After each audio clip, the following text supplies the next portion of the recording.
Alléluia! Bien-aimés frères et sœurs, nous vous saluons au nom de notre Seigneur Jésus. Voici encore un autre dimanche, des jours qui se renouvellent. Un jour s'en va, un autre vient. Bien-aimés, que la paix du Seigneur soit avec vous. Alors, en prenant la parole et avant d'aller plus loin, permettez que je puisse adresser toute notre reconnaissance à cet éminent serviteur de Dieu, notre papa Poda, que voici. Papa, que Dieu te bénisse. Merci également à son proche collaborateur, qui est un frère direct à moi, l'homme de Dieu, le pasteur Zao, Sylvain Alain. Voilà. Que Dieu le bénisse. Et avec toutes leurs épouses, que le Seigneur vous bénisse. Maman Poda, que Dieu te bénisse. Merci à tous leurs collaborateurs, les anciens, les responsables et tout cela. Voilà, je vous dis big up. May God bless you. Much more. Et non, c'est les anciens, c'est pas pour vous. Voilà. Et à vous, peuple de Dieu, God bless you much more this morning. Voilà, je sais qu'à Dabou Centre ici, on parle anglais. Voilà. Les mamans parlent anglais. Donc, il n'y a pas de souci. Alors, nous bénissons le Seigneur. L'homme de Dieu l'a dit. Nous avons pris quelques jours, question de venir nous ressourcer en famille, parce que nos parents, que voici, papa Ncho, maman Ncho, alors, toutes les fois qu'on en a l'occasion, on vient se ressourcer, alors se fortifier. On est chez nous. Alléluia. Et vous êtes nos parents. En famille, on se parle direct. C'est direct. Amen. Donc, sans tabou, nous prenons la parole de Dieu. Vous avez aussi les salutations de vos bien-aimés de la victoire, Vavois, et qui vous salue. Il demande, pasteur, tu viens quand? J'ai dit, d'ici là, très bientôt. Et ils sont impatients que nous puissions revenir. Ce matin, bien-aimés, le Seigneur nous fait la grâce de prendre la parole et nous voulons profiter donc de cette occasion pour que les grâces que le Seigneur nous a réservées, alors que nous puissions avoir accès à cela. Et dans Hébreux, au chapitre 12, un texte que vous connaissez bien, pour les habitués de la parole de Dieu, c'est le verset 14. Et comme vous le savez bien, avec votre permission, on va se tenir levé devant la parole de Dieu. C'est comme si c'est devant Dieu que nous nous tenons. Voilà. Dieu est dans sa parole, Dieu est avec sa parole. Voilà. Plusieurs versions l'ont traduit de leur façon, mais la version française, la version Louis II dit ceci: recherchez la paix avec tous et la sanctification sans laquelle personne ne verra le Seigneur. Amen. Veuillez vous asseoir.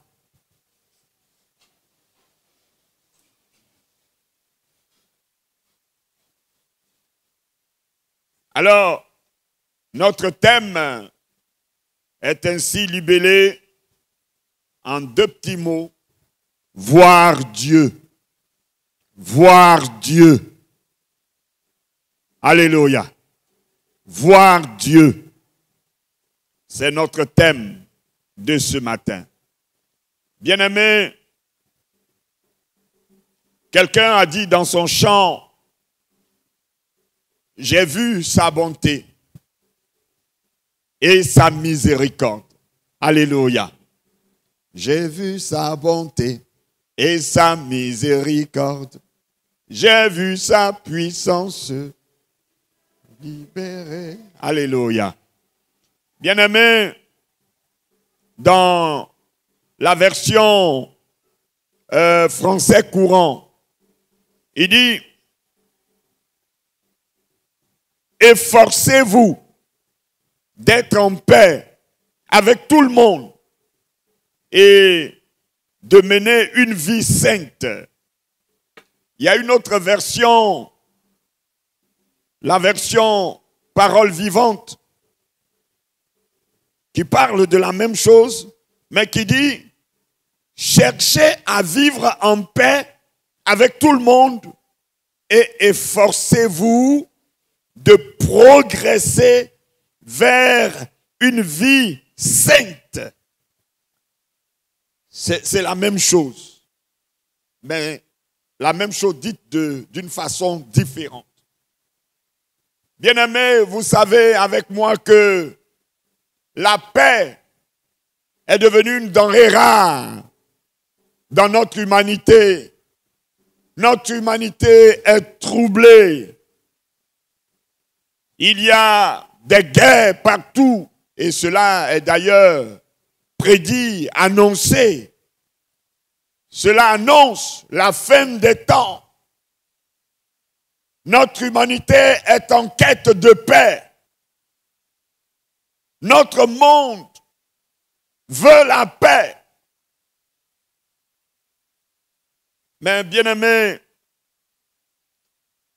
notre destinée finale est conditionnée par cette double réalité que nous dit ici Hébreux, dans le livre des Hébreux. La paix et la sanctification. C'est les deux choses. Pour que nous puissions voir Dieu, il faut ces deux éléments.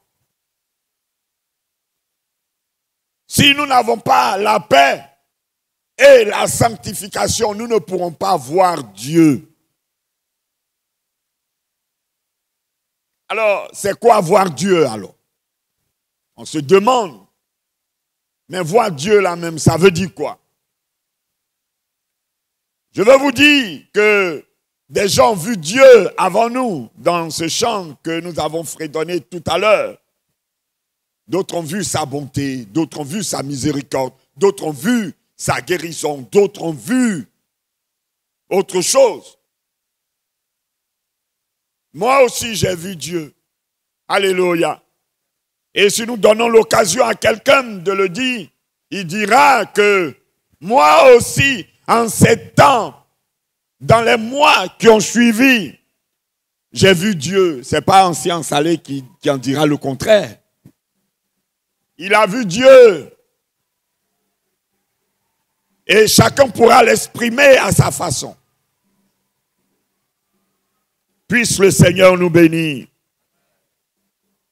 Nous voulons voir Dieu et notre vision de Dieu est conditionnée par ces deux éléments. Voir Dieu, c'est être témoin de ses bienfaits. Être témoin des bienfaits de Dieu. Voir Dieu, c'est être témoin également de ses œuvres. Dans Jean 11, bien-aimé, demandez à Lazare, demandez aux sœurs de Lazare, tout juste le chapitre 12, elles ont vu Dieu en action. Et quand on voit Dieu, on ne peut pas rester sans rien faire. Quelqu'un qui a vu Dieu, vous allez voir, sa façon de faire diffère des autres façons. Jacob a vu Dieu. Quelque chose s'est passé dans sa vie. Même sa démarche a changé. Alléluia. Bien-aimé, je veux poser une question. Qui veut voir Dieu avant la fin de cette année? Qui veut voir Dieu? Non, je n'ai pas dit que Dieu va venir s'arrêter devant toi. Viens, me voici mon enfant. Non, ce n'est pas ça. Alléluia. J'ai dit dans l'explication que voir Dieu, c'est être témoin. Alléluia. Tu vas témoigner des bienfaits de Dieu. Tu vas témoigner des œuvres de Dieu. Bien-aimé, la pensée, ce que l'Esprit de Dieu me dit de dire, il dit que quelqu'un va voir Dieu dans ces temps-là. Je ne sais pas ce à quoi tu t'attends, mais tu vas voir Dieu. Je ne sais pas c'est qui. Je ne sais pas c'est qui. L'objectif, c'est que je dois prier pour quelqu'un aujourd'hui là. Pour que cette personne-là voie Dieu dans ses affaires, dans sa vie, dans ta famille. Il dit de te dire que tu t'attends à lui. Mais sois tranquille. Il faut que ces deux conditions soient recadrées dans ta vie pour que tu puisses le voir. Parce que quelquefois, quand ces deux éléments ne sont pas là, ça fait un préjudice et ça empêche l'action et la réaction de Dieu. Que le nom du Seigneur soit béni. Bien-aimés,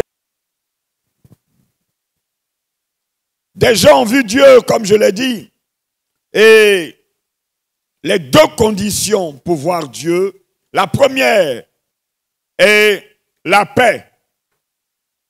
Il dit, recherchez la paix avec tous et la sanctification. Donc, première condition, la paix. Amen. C'est quoi la paix? Oh, quelqu'un l'a défini. Le père de la nation de la Côte d'Ivoire. Feu, notre président Nana Houphouët-Boigny. Il a dit quoi de la paix?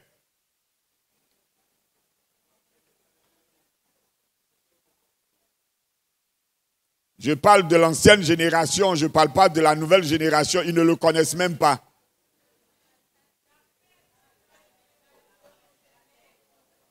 Voilà. Que la paix, ce n'est pas un vain mot, mais c'est un comportement. Alléluia. Le vieux là a parlé, hein. La paix, ce n'est pas parole, mais c'est un comportement, une façon de vivre, une façon de faire, une façon d'agir. Alléluia. Bien-aimé, notre texte dit dans le français courant, il dit, cherchez à vivre en paix avec tout le monde. Cherchez à vivre en paix avec tout le monde. Si nous ne cherchons pas à créer notre environnement de paix, nous n'aurons pas la paix. Ça, c'est clair. C'est chacun qui crée, c'est chacun qui cherche sa chose. Et puis il en fait son petit royaume de paix. Alléluia. Trop de troubles autour de nous. La paix, c'est l'absence de troubles. L'absence de troubles. La paix, c'est également la tranquillité. l'absence de violence. Dans Marc au chapitre 4, le verset 37, nous sommes entourés de vents, de perturbations, de tout genre. Bien-aimé, moi-même j'ai créé mon mot de paix. Chacun peut crier pour lui. Bien-aimé, la paix, c'est vivre dans un esprit bêté. Dites avec moi, bêté. Alléluia. Oh, quelqu'un n'a pas compris. Je dis vivre dans un esprit bêté. Ça veut dire tout simplement un esprit calme. Un esprit tranquille. Alléluia. Bien-aimé, tu as besoin d'un esprit tranquille pour voir Dieu. Absence de tout trouble, de toute perturbation. C'est pourquoi on va prier que tout agent perturbateur, des agents qui troublent notre paix, qui troublent notre quiétude. Bien-aimé, les gens ne peuvent plus dormir. La nuit, quand ils ferment les yeux, ils voient des démons. Ils voient alors des poulets avec Kalachnikov en train de les poursuivre. Ils crient, ouais! Tu es en paix comme ça? Que de troubles.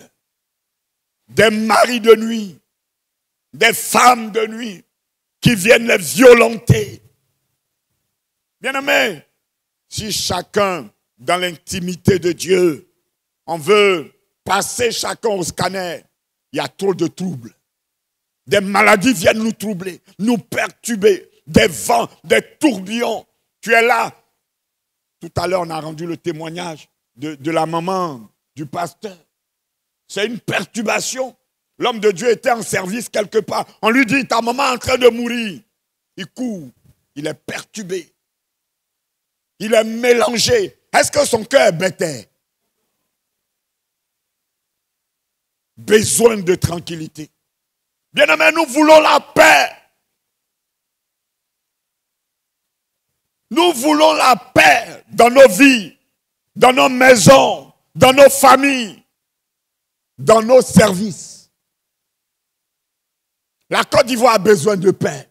Tout à l'heure, l'homme de Dieu, même dans la Sainte Seine, l'Esprit de Dieu l'a orienté pour qu'on puisse prier pour notre Côte d'Ivoire. Bien-aimé, si tu ne pries pas pour la paix de ton pays, si la Côte d'Ivoire est enrhumée, toi, tu vas tousser. C'est deux maladies qui vont ensemble. La paix est importante pour nous, bien-aimés. Que tout ce qui trouble notre quiétude soit vaincu au nom de Jésus. Des gens travaillent à nous troubler, à nous perturber, à nous mélanger. Mais que tout agent perturbateur soit vaincu au nom de Jésus. Que de vies endommagées parce qu'il y a des esprits perturbateurs qui viennent pour nous mélanger. Mais nous allons prier que leurs œuvres soient vaincues. Bien-aimés, nous allons voir Dieu. Nous voulons voir Dieu. Tu vas voir Dieu agissant dans ta vie. C'est pourquoi tout agent des ténèbres, tous ceux qui travaillent pour ne pas que Dabou Centre soit une église tranquille, une église qui agit, qui travaille, qui avance, qui bouge, une église qui est dans la tranquillité. Que tous les agents perturbateurs soient foudroyés, vaincus au nom de Jésus-Christ. Bien-aimés, la paix ne viendra pas si nous-mêmes, nous ne la cherchons pas. Il faut que nous-mêmes, nous puissions créer notre environnement de paix. Dabou Centre, il faut que tu crées ton environnement de paix. Personne ne le fera à notre place. C'est chacun qui fait sa culture de paix. Amen. Vous êtes d'accord avec moi? Personne ne quittera ailleurs pour venir travailler, pour agencer, pour remodeler, pour recadrer. Bien-aimé, tu es un agent, tu es un acteur de ta propre paix. Il faut chercher à créer ton cadre de paix. Puisse le Seigneur nous bénir, afin que notre paix soit évidente, notre esprit bêté soit une réalité, que nous puissions vivre dans ce cadre-là. Les chrétiens doivent être en paix. Des gens, des infiltrés au milieu de nous, qui viennent nous perturber. Bien-aimé, aujourd'hui, chrétien n'est plus chrétien. Il faut avoir les yeux ouverts. Des voleurs, des mercenaires sont au milieu de nous. Abidjan, le monde. Les églises sont bondées de monde. Les mezzanines, en bas, en haut, dans la cour, c'est le monde. Quand on dit, on va se tenir levé pour louer le Seigneur. Ah, l'homme de Dieu dit, frère, prends ton sac. Sœur, prends ton sac. Prenez vos portables en main. Tenez vos portables en main.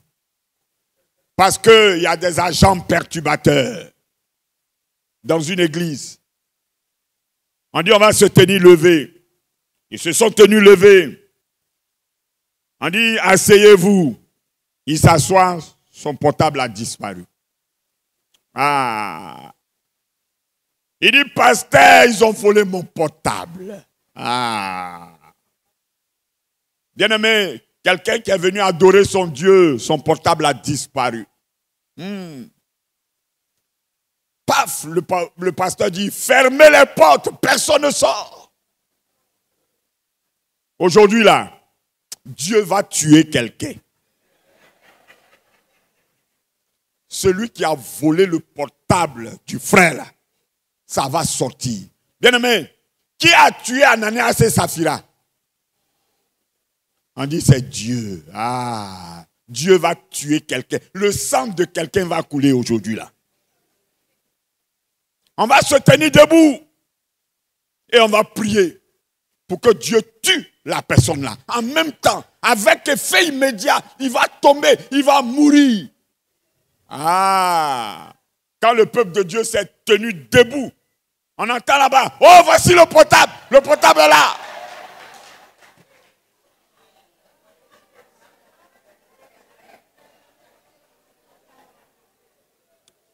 Ouais.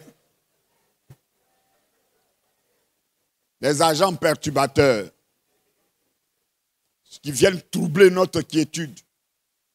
Bien aimé, on va envoyer le feu sur eux. Ils vont mourir. Dieu n'a qu'à les tuer. On dit, hé, pasteur. On dit de prêcher l'évangile pour que les gens soient sauvés. Toi, tu veux les tuer. Je prêchais quelque part. Il y a un agent perturbateur qui allait chier. Excusez-moi pour le langage, il a été direct.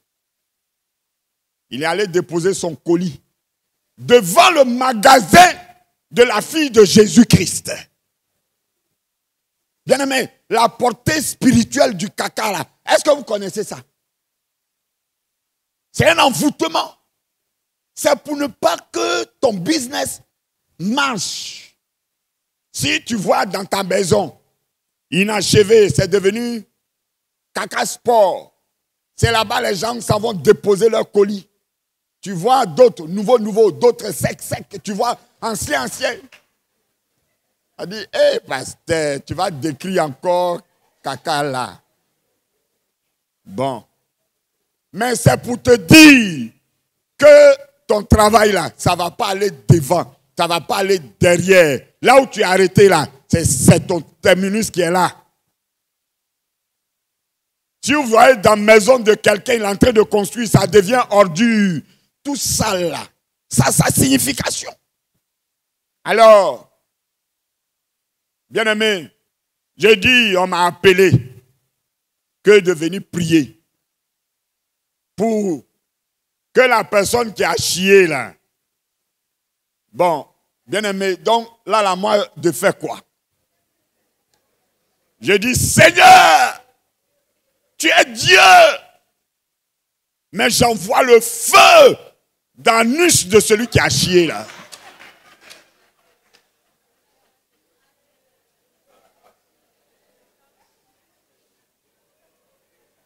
Tu ne vas plus jamais chier devant le magasin des gens. Seigneur, il faut sanctifier la déventure, l'entrée, l'odeur, tout ça là, le sang de Jésus. À quand enlever ça? Mais ceux qui ont chié là, leur anus là, on met le feu dedans là-bas. J'ai un père qui me dit, mais Kimo, si tu as fini de mettre feu dans son anus, il va mourir. Tu vas le sauver comment?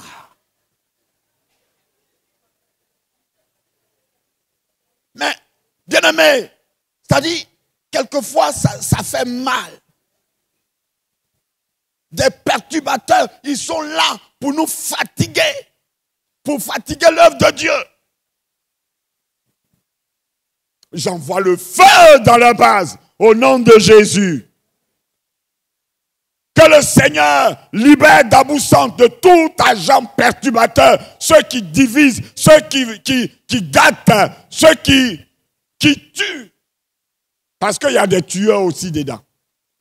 Un sorcier au milieu de nous, lui, il fait quoi? Je vous dis la vérité.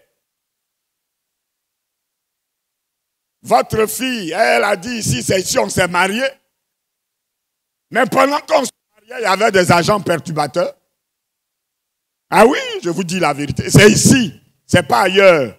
C'est chez nous ici. Il y avait des agents perturbateurs pour nous perturber. Et je suis un témoin vivant. Je suis encore là. Ils nous ont perturbés. Mais Dieu aussi les a perturbés. Dieu a mis le feu sur eux. Bien-aimés, que le Seigneur nous donne sa paix et que les perturbateurs de notre paix soient vaincus au nom de Jésus-Christ. On dit qu'il ne faut pas avoir parlé de sorciers. Mais on ne veut pas faire prédication sur sorciers, mais ça existe. Il y en a. Il ne faut pas avoir parlé de Satan. Est-ce que Satan n'existe pas? Satan, c'est qui? C'est ton ami?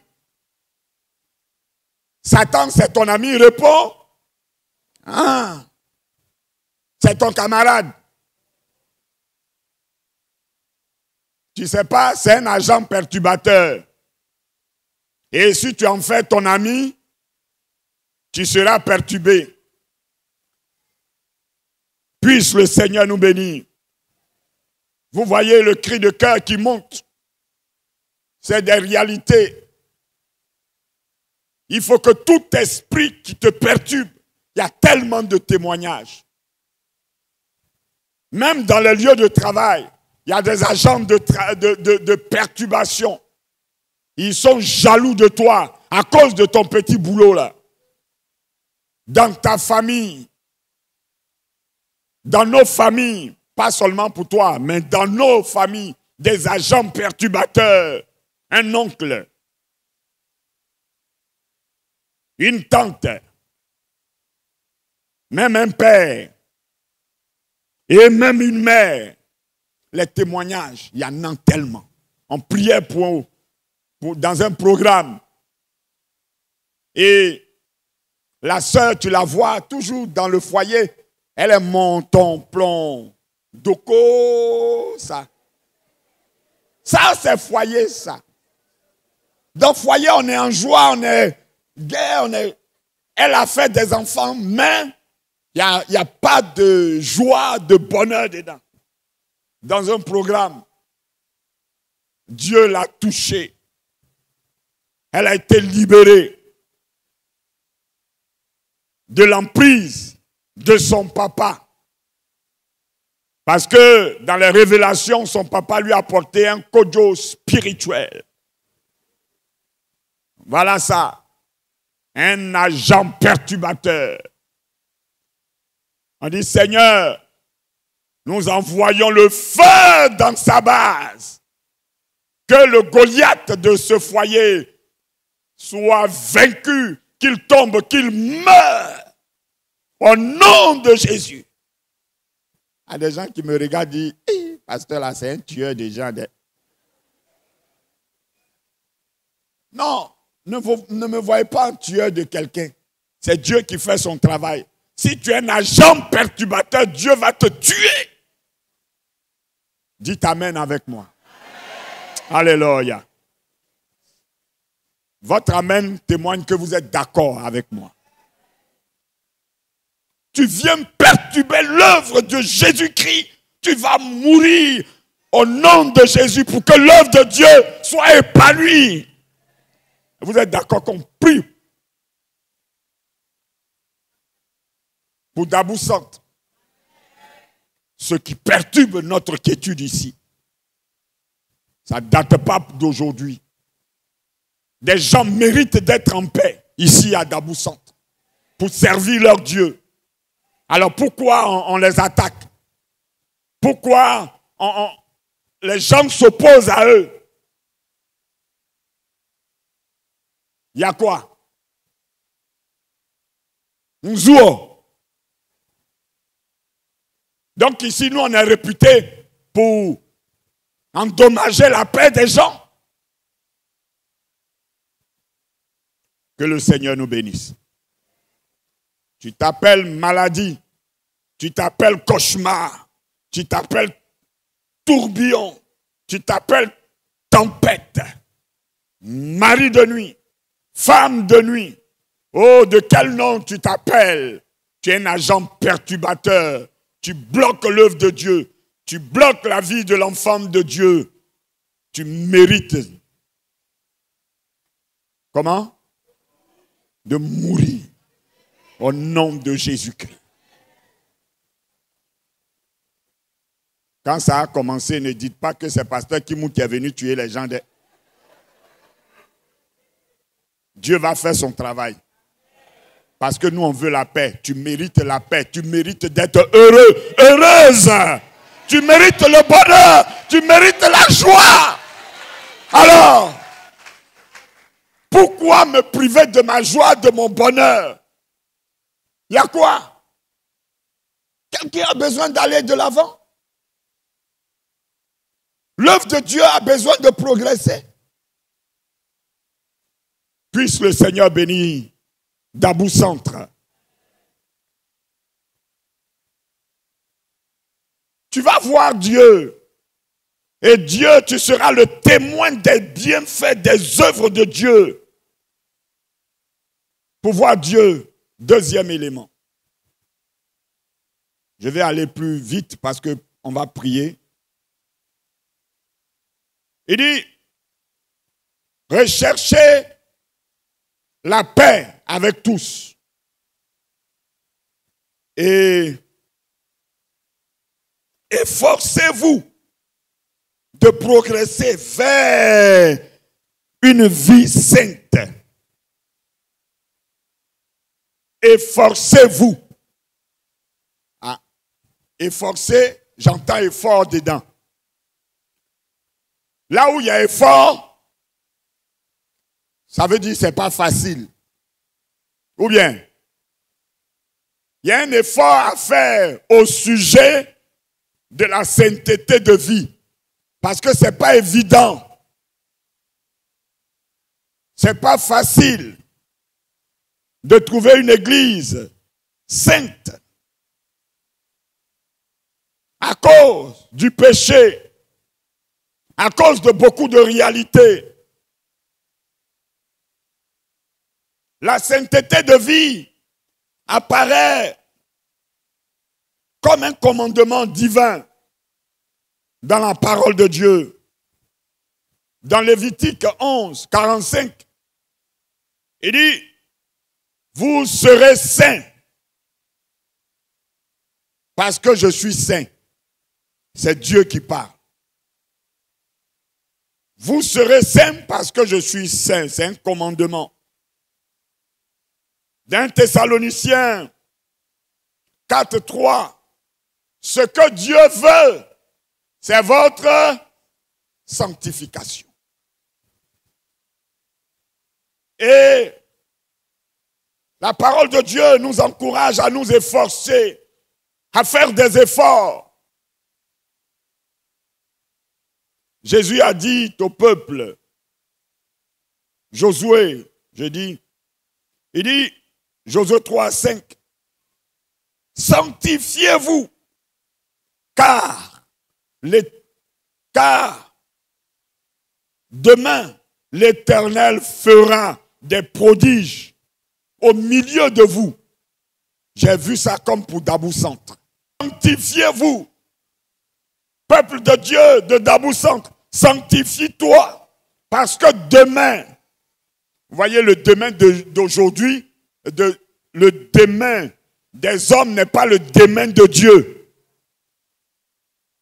Parce que demain, Dieu fera des prodiges au milieu de toi. Demain, Dieu va faire quelque chose dans la vie de Dabou Centre. Un peuple de Dieu qui se sanctifie, Dieu agit. Et ça fait voir Dieu à ce peuple-là. Dabou Centre ne va pas appeler Dieu d'une façon vulgaire. Un frère appellera son Dieu à sa façon parce qu'il a vu Dieu agir à sa manière dans sa vie. La sanctification, en d'autres termes, Jésus même a donné une autre approche. Jésus a dit, sanctifie-les par ta parole. Ah, nous savons que Jésus est la parole de Dieu. Alléluia. Donc si quelqu'un se sanctifie, ça veut dire qu'il s'approprie la vie de Jésus. La vie de Jésus est en cette personne. Et donc, comme Jésus est la parole de Dieu, c'est la parole qui s'est faite chair. Elle a habité parmi les hommes pleine de grâce. C'est cette parole qui nous sanctifie. Alléluia. Bien-aimé,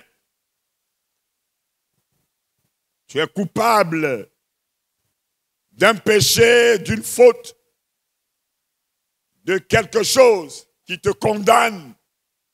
C'est-à-dire, ton voir Dieu là est en péché à cause d'un mode de vie qui n'est pas en phase avec la vie de Jésus. Bien-aimé, répands-toi.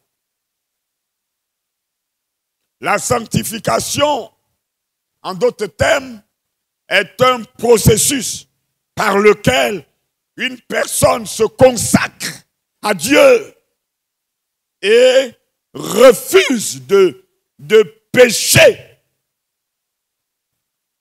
J'ai aimé cette approche. Il dit, c'est un processus par lequel une personne se consacre, se met à part, se donne à Dieu. Seigneur, me voici. Et puis le péché est devant lui. Parce que consacré, il refuse. Il dit non, je ne peux pas pécher. Bien-aimé, est-ce que dans la parole de Dieu, vous vous souvenez des gens, des personnes qui se sont sanctifiées, qui ont refusé le mal, qui ne se sont pas donnés au péché à la première occasion qu'elles ont eue? Bien-aimé, en même temps, paf, Oh, l'exemple de Joseph. Voici un jeune. Alors on lui fait des propositions alléchantes. Il avait l'occasion, il n'y avait personne. Sachez que le péché ne se cache pas. Le péché verra la lumière de Jésus un jour. Le pécheur voit la lumière de Jésus. Et puis, il choisit de quitter son péché. Ce processus-là, c'est ça qu'on appelle la sanctification. Sinon, la sanctification n'est pas le fait de se mettre dans un coin isolé. Il ne faut pas que moustique va me piquer. Une mouche va se poser sur moi. Non, non, non, non, non. La sanctification se fait là où existe le péché. Tu es dedans, comme dans le monde. Nous sommes dans le monde, mais nous ne sommes pas du monde. Le monde nous présente plein de choses. Et puis, je refuse de ne pas boire. Alléluia. Je refuse de ne pas fumer. C'est ça ta sanctification. Les hommes de Dieu ne vont pas te suivre partout. Comme envoyer un drone derrière toi pour te filmer avec preuve à l'appui. Pour dire, oh frère, tu as bu. Là où tu es venu ce matin, là, tu as bu belé et puis tu es là.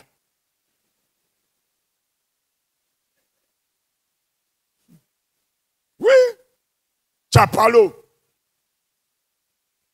Et ça devient une abomination devant le trône de Dieu. Lui aussi, il vient être au milieu des adorateurs de Dieu. Oui, ça devient une abomination. J'étais allé prêcher quelque part. Et puis, j'ai dit, des frères, des bien-aimés qui soulèvent le coude. Soulever le coude, ça veut dire tu bois. Quand j'ai dit ça, les gens ont commencé à rire. Oh. Et il dit, mais après je me suis renseigné, on dit, mais qu'il y a un responsable. C'est un soulard, là où il est là même là. Il est daille même, il est poué. Il dit, ah! Effectivement, quand il a vu le visage du responsable, là, il dit, ouais, tu vois les marques de l'alcool, de Koutoukou là. Vous voyez, quand ils boivent jusqu'à, finalement, on dirait leur joue là s'enfle. On dirait on leur a donné coup de poing, c'est enflé là. Tu vois lèvres là, on dirait on a mis rouge à lèvres. Bras. Quand il a vu le responsable là même, je l'ai respecté, il dit, ouais, lui aussi c'est un adorateur. Le jour là, on dit il était poué. Donc lui aussi il dit, gloire à Dieu. C'est-à-dire, quand il dit Dieu, c'est une abomination devant le trône de Dieu. Jésus dit de les sanctifier. Bien-aimés, que le peuple de Dieu de Dabou-Centre soit sanctifié. Que tout ce qui est abomination, péché de tout genre, c'est dans la maison de Dieu que le frère sort avec la sœur.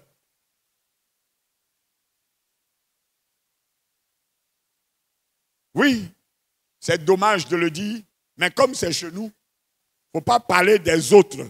Il faut parler de pour toi qui est en train de pourrir là. Il faut parler de pour toi. D'ensemble de Dieu. Le frère sort avec la sœur. Un responsable, un ancien. Ce n'est pas vous, hein, je ne parle pas de vous. Il sort avec la sœur.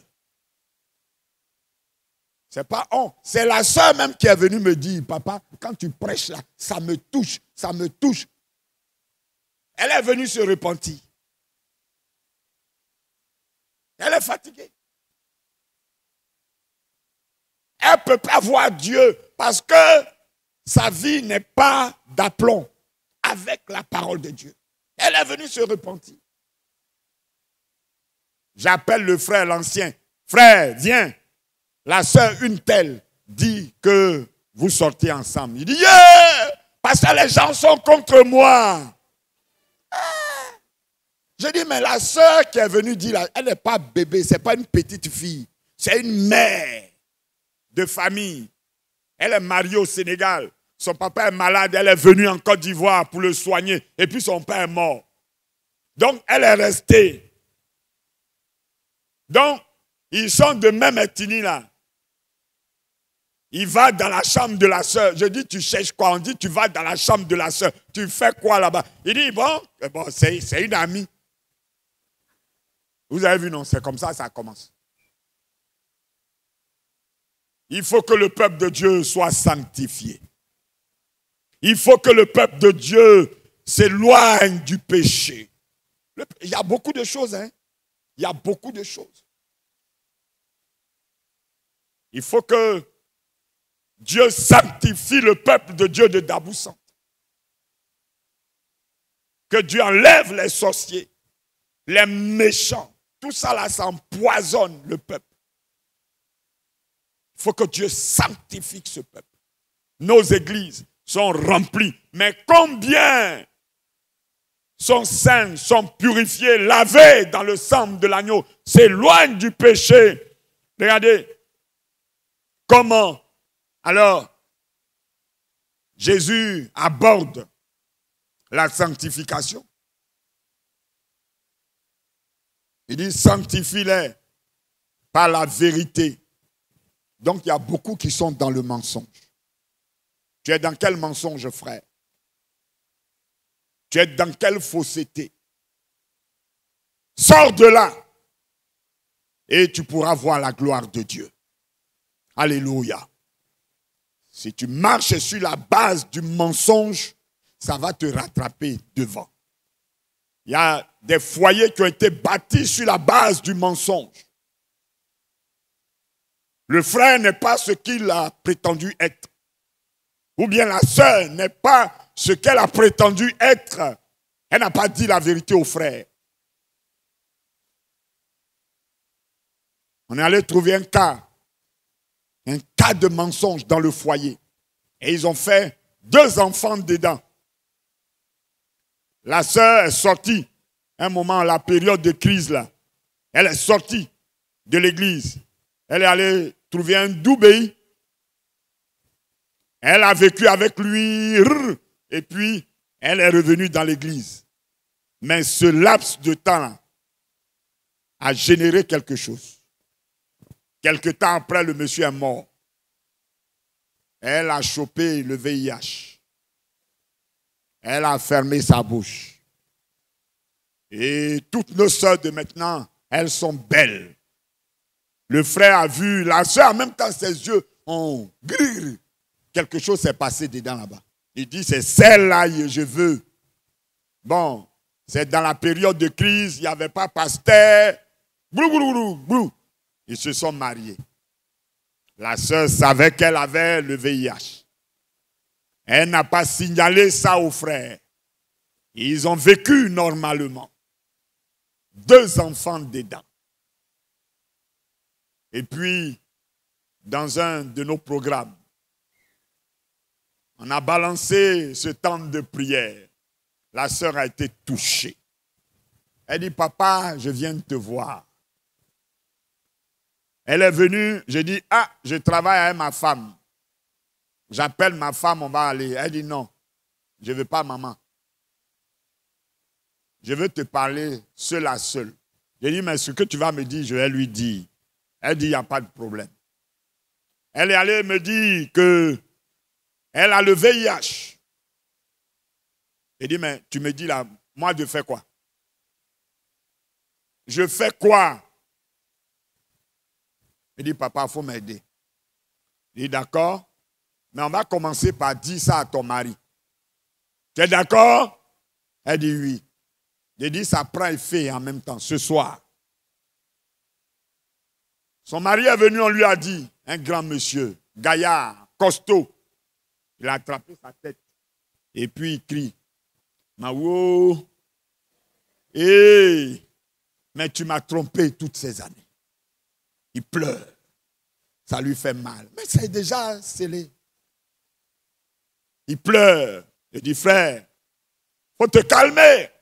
Dieu veut faire quelque chose dans ce foyer, dans ta vie. Alléluia. Faut te calmer. Ressaisis-toi. Tu vas voir Dieu agir dans ta vie. Dieu est en train de faire un travail. Tu pouvais ne pas savoir tout ce temps et puis continuer. Mais Dieu a voulu que tu vois, que tu saches. Alors, il faut te calmer. Le lendemain, très tôt, il est allé, avant voir faire son test. Il a été révélé séro-négatif. Oh, ce Dieu-là, tu vas le voir. Non, je crois que tu vas le voir. Alléluia. Il n'est pas sûr. Il dit non. Je me lèverai et j'irai à Daloa. Effectivement. Il s'est levé à Daloa. Il a refait encore le test. Séro-négatif. Il dit ouais. Maintenant, il est venu, on était à la CIFSI, il dit, madame, peut-être avant je ne savais pas, hein, mais maintenant je sais. Le full contact. Bon, ou bien, après, parce que je peux avoir et puis aller encore me mélanger. Donc, il y a eu, enfin, une dissension. Voilà un distancia. Il ne la touchait plus. Et bon, avant la sœur ne faisait pas la maladie. Tu peux être porteur, mais tu ne fais pas la maladie. Et puis, paf, elle a commencé à faire la maladie parce qu'il se méfiait maintenant d'elle. Bref, plus tard, elle est morte. Oui, elle est morte. Parce qu'elle n'a pas voulu vraiment se sanctifier. Ce qu'elle m'a dit là, elle a dit une partie de la vérité, elle n'a pas tout dit. C'est ça qui est le problème de nos fidèles. Ils disent la vérité à moitié. Parce que alors qu'elle me parlait, elle vivait encore avec un autre Doubéi. Ah oui? Bon, elle a quel problème? Parce que tu ne peux pas vouloir te sanctifier en avouant ton péché et tout ça, et puis continuer dedans. Bon, finalement, pour couper, elle est morte. Et puis on l'a enterrée. Mon superviseur n'a pas voulu mettre son pied là-bas même. Et moi seul, j'ai géré ça. Bien-aimé, comme quoi pour dire, Dieu, nous allons le voir, mais sous fond conditionné. D'abord, comme nous l'avons dit, la paix avec Dieu. Cherchons la paix avec tout le monde. Cherchons la paix avec nous-mêmes pour motif de conscience. Parce que quand tu es dans la fausseté, toi-même tu n'es pas en paix. Tu sais qu'un jour ou l'autre on peut t'attraper. Vous voyez? Il y a des pasteurs qui voulaient être des hommes de Dieu qui voulaient être en paix. Ils portaient le nom de quelqu'un. Et il dit pour moi-même ma conscience, ce nom-là, ce n'est pas mon nom. Il veut être en paix avec son Dieu. Il est allé à la justice. Il a saisi les frères qui sont à la justice. On lui a donné la procédure. On dit, bon, il faut prendre ton identité réelle. Voilà ce que tu dois faire. Il a pris son identité pour être en paix avec lui-même. Parce que le cousin en question est mort. Et tu portes le nom d'un mort. Tu vois, il n'est pas en règle avec Dieu. Quelquefois, Dieu lui parle. Bien-aimé, je ne sais pas dans quel cas de figure tu te trouves. Tout ce que nous connaissons comme perturbation a une origine. Il n'y a pas de fumée sans feu. Mais nous allons prier pour ta quiétude, que tout tourbillon, toute tempête, toute douleur, maladie, toute attaque, toute âme forgée contre ton esprit calme, ton esprit de paix, soit vaincu au nom de Jésus. Et pour voir Dieu, alors une vie de sainteté, éloignée du péché, alors qu'il y a un commandement. Il faut s'éloigner du mal. Il faut se disposer à l'Éternel. Il faut se disposer à sa vérité, à la parole de Dieu. Tout cela mis ensemble va être un élément bénéfique pour nous, à savoir voir Dieu. Alléluia. Alléluia. Bien-aimés, je vais m'arrêter là. Et puis, nous allons prier. Parce que Dieu m'a dit que quelqu'un a besoin de le voir. Quelqu'un va voir Dieu. Quelqu'un va le voir. Mais je ne sais pas qui. Bien-aimé, si c'est toi, alors élève la voix. Élève la voix et commence à crier. Réclame que tu vois Dieu dans ta vie.